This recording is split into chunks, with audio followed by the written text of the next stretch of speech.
We next turn our attention to the electrode wire liner.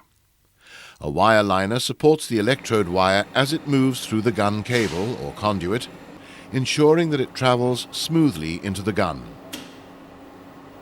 The procedure for liner replacement is not difficult, as we shall demonstrate. The cable should be laid out so that it is fairly straight, so as to avoid sharp bends and restrictions. Now, using a suitable spanner, remove the retainer nut inside the connector.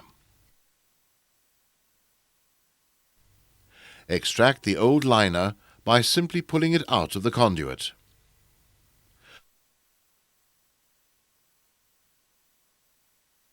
When the liner has been fully removed, inspect it for wear and for physical damage such as kinking. Various liners are available to suit the type of wire and the length of conduit.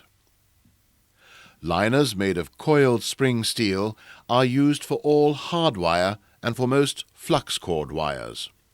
These are known as hard wire liners. When using a soft wire, such as aluminium, then a soft liner, also known as a Teflon liner, should be used. Gun cables are supplied in 3 standard lengths, namely 3, 4, and 5 meters. Always select the liner to suit the cable length. A new liner is normally a few centimeters longer than required.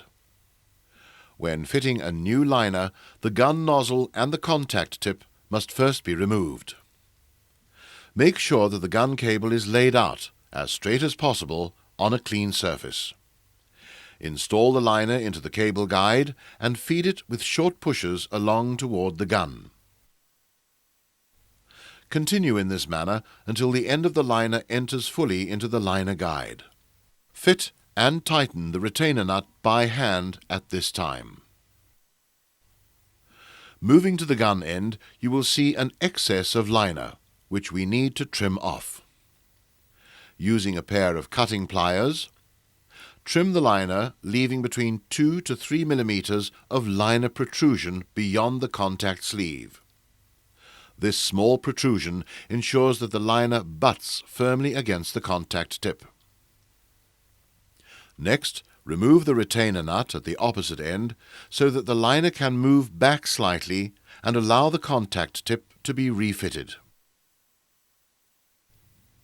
Replace the gas diffuser and the nozzle at this time as well. You will notice that the ferrule end of the liner protrudes slightly. However, the small amount of spring in the liner is easily compressed by the retainer nut when it is refitted and tightened. The gun assembly should be set aside until you are ready to install it to the wire feeder unit, which we shall do a little later. We move next to the preparation of a wire feeder. It must be stressed that you should always follow the specific details given in the manufacturer's instruction manual for any given make of unit.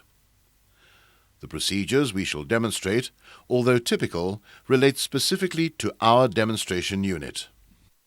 Note that the machine must remain in the off position, as there is the risk of a finger injury should the drive motor accidentally run.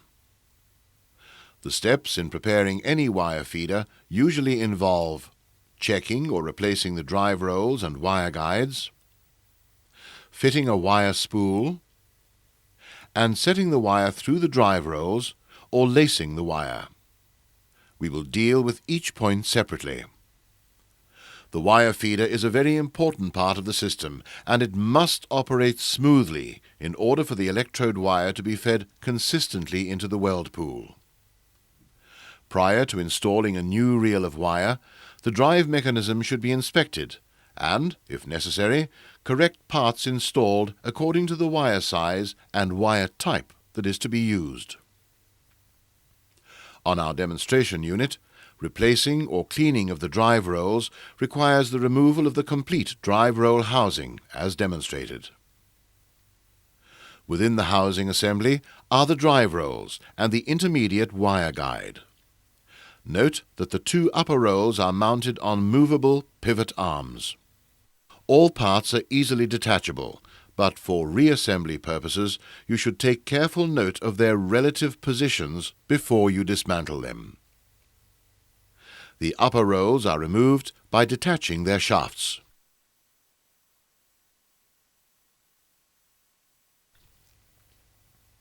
Remaining within the housing is the intermediate wire guide. This too can be removed, but note its position, as it must be replaced in the same direction. Lay out all the parts for inspection and cleaning. Various sizes of wire guides and drive rolls may be purchased according to the wire size and wire type to be fitted. The drive rolls used with hardwire, such as carbon steel or stainless steel, have V-shaped grooves.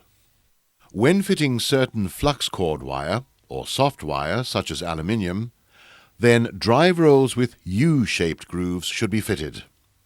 This type of groove will prevent the wire from being crushed or deformed between the rolls. Some equipment manufacturers use a color coding system for the wire drive components. Where applicable, follow the instructions on the machine.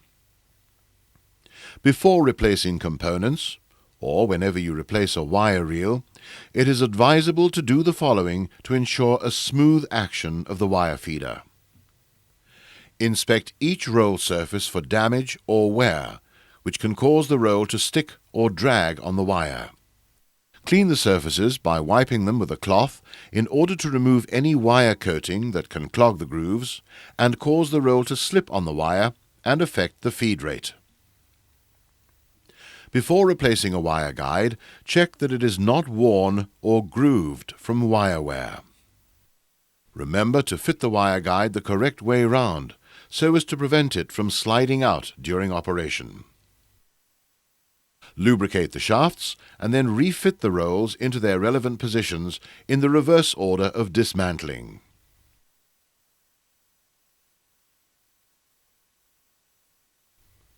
Wipe clean the area around the motor drive gear in preparation for replacing the drive roll housing. Whilst in this area, check that the outlet wire guide is of the correct size for the wire that you will be using, and that it is not worn from excessive use.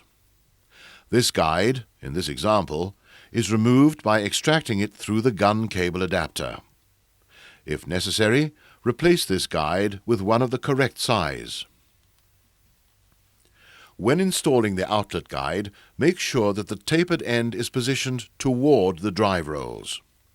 Slip the guide into its sleeve and push it into the housing until it protrudes on the inside. When the gun cable is attached, the guide will be pushed fully into position against the drive roll. Carefully replace the drive roll housing, making sure that it is correctly aligned and that the drive rolls mesh into the motor's drive gear. Fit and secure the retainer screws by hand.